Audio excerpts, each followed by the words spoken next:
it's more about that. It's more about ourselves. More about trying to solidify a spot, like you said. Because we're probably not, Spain Park. I don't know if they end up winning right now, but they obviously probably have the number one locked up. And so, we'll have to go for that number 2 seed right now. So that's what we're going to try to play for. The great thing about that is you get a home playoff game. And, that's what we told our seniors tonight. Hopefully this isn't the last time these guys ever get to play at this stadium. But, we'll just see what happens. We need a great week of practice.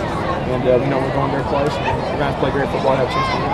What was going through your mind throughout the second half, knowing that you had to really out of step up? Jaron just came to me after he said it's your time to step up, so I decided to do that. And I was real fired up about it. I was kind of nervous a little bit, and I stopped doing that. All right, your second touchdown, you kind of had to step on the backside, but you had to thread the needle to get it to you. Went up and got it. On that route, were you expecting the ball to come to you? Were you kind of double covered? No, it usually doesn't come to me. I stand in the end zone wide open. I waited my hands, and he happened to saw me. Big game next week. Good luck. Take care, man. Thank you. Welcome back. The Hewitt Huskies earned a playoff bid with a 35-14 victory over Mountain Brook, and they do it for the most part without Jerry and Street, Allen. Well, that's right, Zach. They got off to a slow start. Mountain Brook has a great defensive team. Hewitt Trussville got off to a slow start, lost Jerry and Street probably in the second quarter, but it was great to see how the team came together after Jerry went down, and the offense really started to roll then. They used some other offensive weapons. Noah Igbenogany had a big game receiving. Elliott McElwain stepped up, did a good job. Grayson Cash, as you mentioned to me, also did a great job. They did. Igbenogany, who's caught passes, and he had one pass with a great move for a score.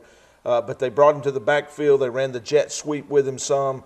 Elliott McElwain was more in the picture offensively after Jerry and Street went down. And then Grayson Cash, who has played so well on defense and on special teams with that big return last week, he also stepped up, had some great runs, some key runs throughout the game. So those guys did step up with Jerry and Street out of the picture. It's funny. We actually had Grayson on the show last week, and we're asking him what he likes to do better. And he said, well, I like special teams. He said, I like running the ball. He said, but, Jerry's doing such a good job. I don't get to do that very often. And now he steps in and has a great opportunity and takes advantage. Well, and they've known for years, if you've watched Grayson Cash, you knew he was a good running back. He can run the ball. He's a tough kid. He don't mind sticking his head in there inside, but he has great speed to get outside. And we're going to see a lot of Grayson Cash in the next year or so to come.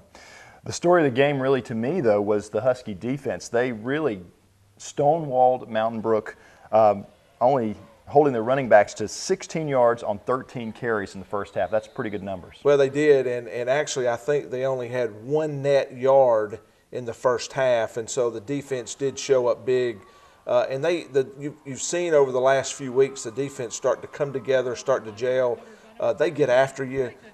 We've talked all year about that front seven, but the defensive backs are starting to play. You're starting to see them, feel more comfortable back there, breaking on the ball. We're getting some key interceptions during the game, and so the defense did come up big. All right, so it sets up a huge game this coming Friday night. The Huskies travel to Hoover to take on the Buccaneers, who all of a sudden look a little bit human after a loss last week to Vestavia. Well, and to be honest with you, I hate they lost to Vestavia. No offense to my Vestavia friends, but this Hoover is Hoover, and you don't want them coming or us going there with them that mad.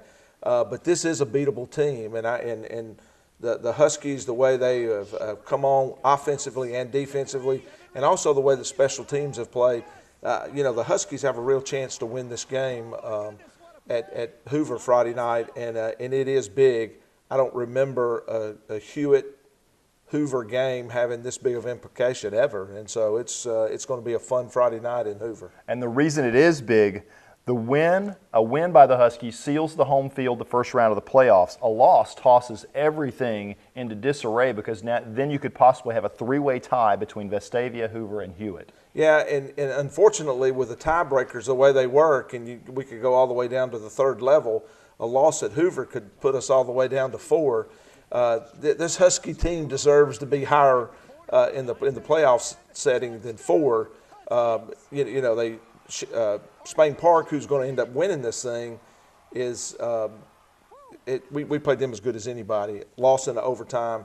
But I think the coaches aren't worried about all of that. They're saying, let's go to Hoover this week, one game at a time. Let's take care of business, and I look for them to do it. How'd you like to be a #1 seed in one of these other regions, and all of a sudden you're looking at, wait a minute, I've got to play Hewitt, Trussville, or Hoover? That doesn't look good. And that very well could happen. You could be a #1 seed and face either Hoover or Hewitt Trussville now, and that'd be real unfortunate for a #1 seed. Well, that game's Friday night over at Hoover. When we come back, we'll have the weather forecast for Friday night, and we're going to talk about Clay Chalkville and Jerry Hood getting his 100th victory.